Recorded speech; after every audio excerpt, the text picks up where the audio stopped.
Upper Echelon is brought to you by Deloitte for innovative thinking and thorough strategic planning. Turn to Deloitte. Our Upper Echelon guest this week, William Kirsch, perhaps best known for the Primedia business, which he built over almost 2 decades, now Chief Executive of the Value Plus Network and soon to be Executive Chairman of the merged Value Plus and JSE-listed Foneworx businesses. William, let's go all the way back to the late 1980s. You'd graduated from Wits, you then left the country to work for Lehman Brothers. What drove that decision, and what did you learn from that experience? In the late 80s, just after I completed military service, political situation in South Africa was at that time very tenuous. Little did I know that there was a lot happening behind the scenes. But I felt that there was no future for South Africa, and I decided that I needed to leave South Africa. Although I was not a political activist, I found it very difficult to live in South Africa with the apartheid laws of the time. And in reading various articles, I came to the conclusion I needed to try and find a job in a top Wall Street investment bank, and I was very fortunate to have found a place. Then it was called Shears & Lehman Hutton, subsequently changed its name to Lehman Brothers, and Lehman Brothers collapse only happened now, not because I left it in 1991. So I went to start a career, to start a new life. I was very fortunate to get exposed to a whole range of financial disciplines, but I think the greatest insight from that experience was that I didn't want to be part of a big company, and that I wanted to be part of a business where you felt, or you were part of the fabric, so to speak. I used to go up in a lip every day with 18,000 people. So I decided to come back to South Africa when our dear Nelson Mandela was released, because I felt that all South Africans, even white South Africans, were going to be given an opportunity to do things that could not be done previously, because South Africa, even for white South Africans, it was a very closed environment. So that's my initial beginning, so to speak. You came back to the country and formed a company called Prime Equity, private equity way before its time, arguably. 100 million rand, which in those days was an incredible amount of money. And a fascinating story behind this name. Prime Equity was a company that wasn't going to invest in media, yet a year later it did invest in media. Correct. It is a very interesting story. Not too many people know about it. But Prime Equity, I was fortunate at the time to have founded a cash-out company called Kirsch. We had to change the name of the company Kirsch to something that sounded regal, and I couldn't find a name. And I paged through a book I bought back from America, and I found the name of a company called Primerica. I then started playing with that name and came up with the name Prime Equity, which is the same play on the M and the E. And then only a year later did it transmute, so to speak, to Primedia. And when that happened, I knew that there was something special on the go. Primedia, the first business it bought, 702, which I think is well documented. A couple of years later... In fact, there were 3 businesses that were bought at the same time. There was 702, an auto company, and a publishing company. But most certainly 702, which was founded by my father, was the real glue to the establishment and giving Primedia the credibility at the time. Because I think that even though the media world was going to change in South Africa, if I'd gone to the market with an auto company and a publishing company, I don't think I would have got much of an audience. A couple of years on from then, Primedia bought Highveld Stereo in 1996 for 320 million rand. Without dwelling on the Primedia experience for too long, that must have been the deal of the century. It wasn't considered at the time, because we ended up bidding 320 million and the next bidder bid 130 million. So we were, but we came to the conclusion that by owning Highveld Stereo and 702, that Primedia Broadcasting would have a very strong foothold in the Johannesburg market, Johannesburg market, which is the most lucrative market, and therefore we were prepared to pay top dollar. And fortunately, we had very highly rated paper at the time, which enabled us to finance acquisition. That highly rated paper allowing you to fund and finance rather a number of acquisitions, I guess, over almost the next decade. If one looks at the kinds of companies you built up, it really only lasted 4 years.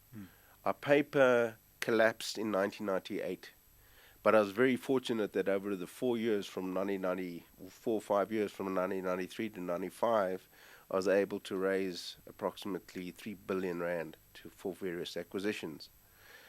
We lost then our paper completely, and we really used our paper subsequently and had to fund most of our growth and acquisitions through self-generated cash and debt, and in part some deals paper. But the use of paper really was for a limited period of time, but fortunately we were able to secure a lot of strategic assets. William, when you look back to 1998, 1999, 2000, 2001, that dot-com bubble, crazy times. A number of companies, including this one, listed on the market. We saw all sorts of companies listing overseas, valuations skyrocketing and then collapsing 2 years later.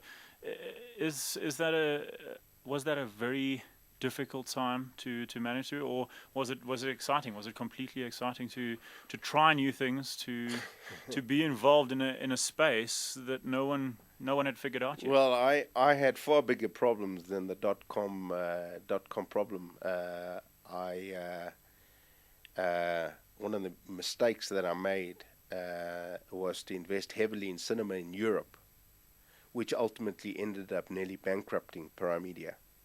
At the same time, I had some very hostile shareholders who were doing everything in their power to get me removed. So what was happening in the dot-com space was very small and minutiae in relation to the challenges that I was facing on the home front. Fast forward to 2007 when Primedia was delisted, taken private. Talk to us about that decision.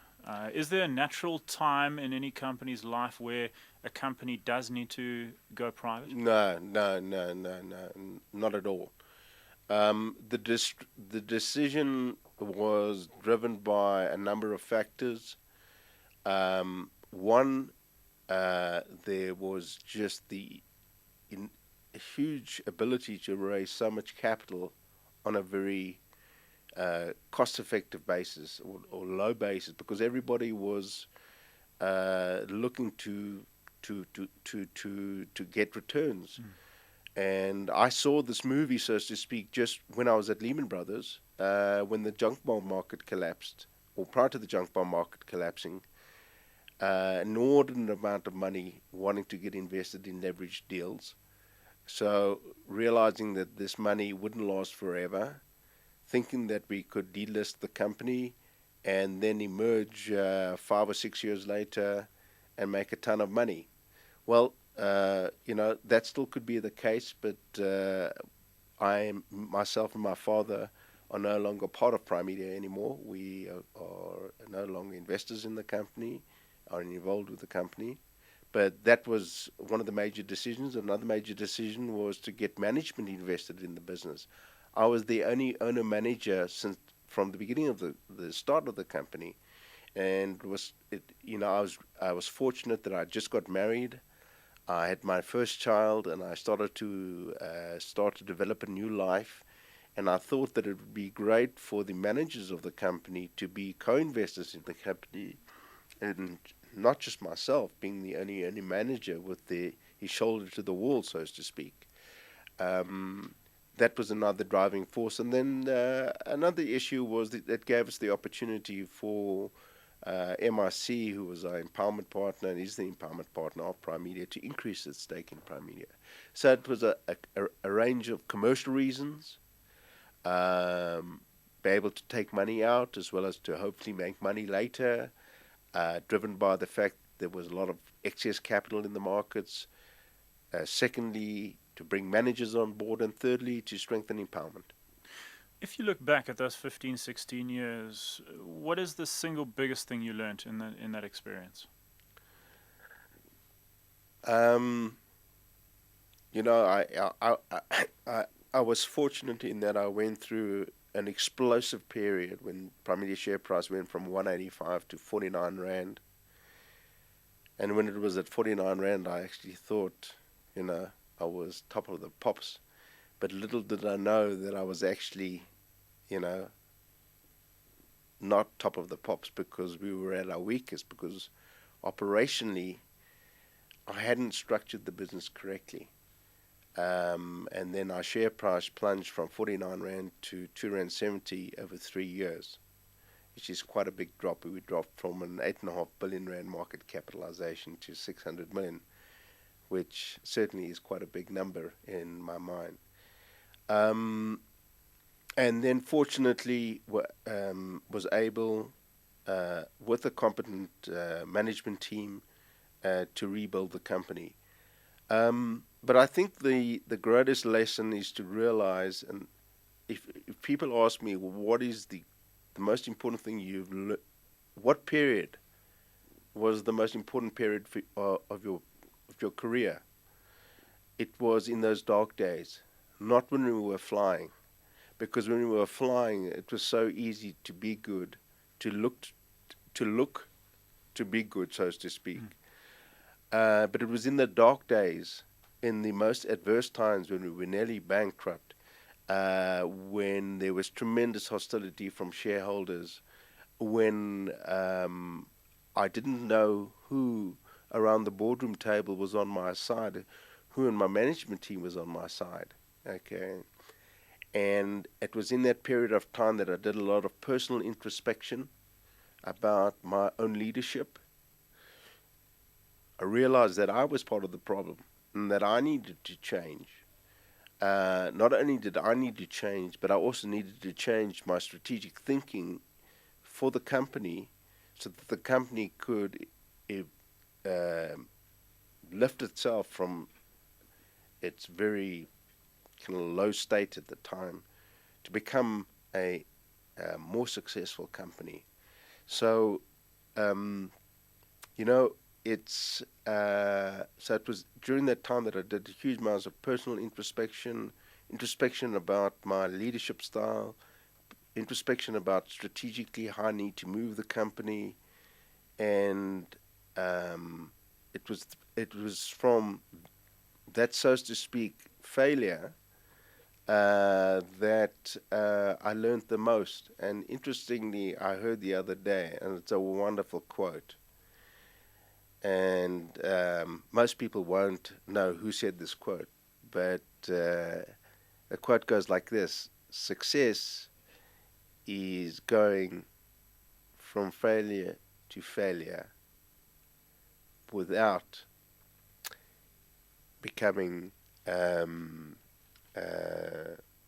without losing enthusiasm. Going from failure to failure without losing enthusiasm. And that was said by Sir Winston Churchill. He was voted out of office 2 months after the Second World War ended. He was probably the greatest statesman in modern day history. And I suppose the lesson, what I'm trying to relay, is that through the failures that I made, that I learned the most. You left Primedia in 2009. It's now 3 years later. There's a very clear plan of where you're going. Was it difficult for you to figure out what was next? Very difficult.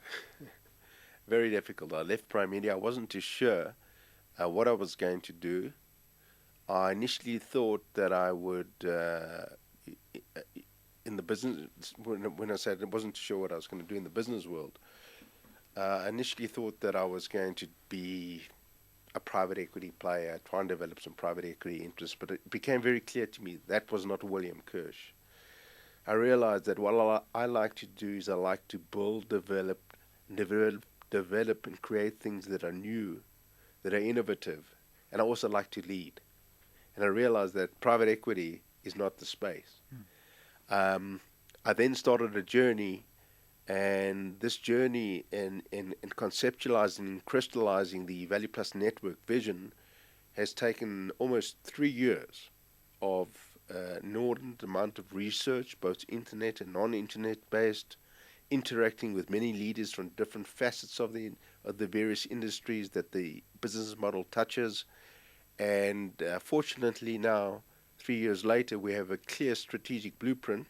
What's our strategic plan for the future? But I can say that it's been a very, very challenging 3 years, because at the same time as building or developing the blueprint, which, as I said, has been an evolving blueprint, I've had to acquire companies to give substance to an evolving blueprint. You know, so making the acquisitions in and of itself, every acquisition is tough. You know, it's tough, and so the long and the short has been very challenging, but I'm very grateful to a lot of people that helped me along the way, gave me counsel and advice, and in particularly very grateful to the companies who have agreed to become part of this journey, including Foneworx. So it's a story. The last 3 years have been very challenging, but all I can say is that I'm extremely grateful today that I've managed to get back to doing what I really enjoy doing. 3 years from now, what does the picture look like? In what respect? In terms of your involvement, in terms of this business that you're busy building, this journey.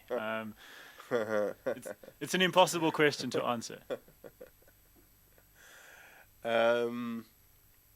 My philosophy in business has always been, and I had this philosophy when I started Primedia, the most important thing that you have to have is you have to have clarity of purpose.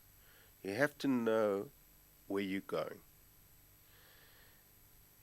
If you know where you're going,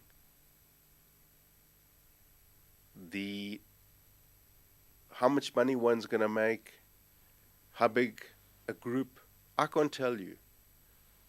But as with the Primedia story, I had a clear focus on what we needed to do. Similarly, we've got a clear focus now. How much money we're going to make, how big the group is going to become, I can't tell you. Which companies are going to be in the group, I can't tell you. When I started Primedia, did I ever think we were going to own a Highveld Stereo, Ster-Kinekor? No. But when they came along, did they fit into the blueprint? Did they fit into the clear strategic plan? Yes, they did. So in 3 years' time, I can't tell you what it's going to look like. But all I can say is that we've got clarity of purpose on what we need to do, and hopefully the company in 3 years' time will be a bigger, more vibrant company. How big, I'm not sure.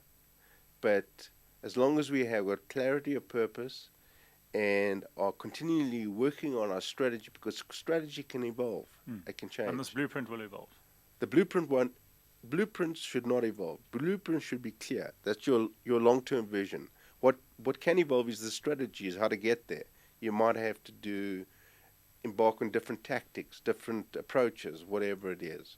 So our strategies may definitely evolve and will evolve. That's how business works. But one's long-term clarity of purpose, the strategic vision, should invariably not change. If it does change, that means you don't have clarity of purpose. So I'm unfortunately not able to answer that in any in a more definitive way. I think if you were, we'd probably all be a lot more worried. William, final question, and I've started asking all our guests this, who come and visit us in the upper echelon. What motivates you? What motivates me in business? What motivates me in life? Generally, growth. To grow as a person. My life, everybody's life is made up of three essential buckets. It's your work life, in no order of priority, your emotional life, and your spiritual life. And, I want to grow in all these areas, of my life. So setting goals in each of these areas. Unfortunately, I'm married. I've got 4 beautiful children and a beautiful wife. I, over the last few years, have become a more observant Jew. So the goals that one can set oneself to grow in one's spirituality, I certainly want to grow, become a better husband and father. There's lots of work to be done there. And obviously when one's in business, it does become a fine balancing act. And obviously within business, it's to grow as well. And to have goals. And as I said previously, success comes through failure, because whenever you have goals, there's invariably some failure. So, what drives me is to grow, to have goals, to realize that I may fail, am likely to fail at some of the goals, to realize that I've got to pick myself up, not lose, as Winston Churchill said, not lose enthusiasm, learn from whatever mistakes are made, not take them personally, get counsel to the extent you can get wise counsel, and continue your path of growth and moving towards the goals that you've set for yourself.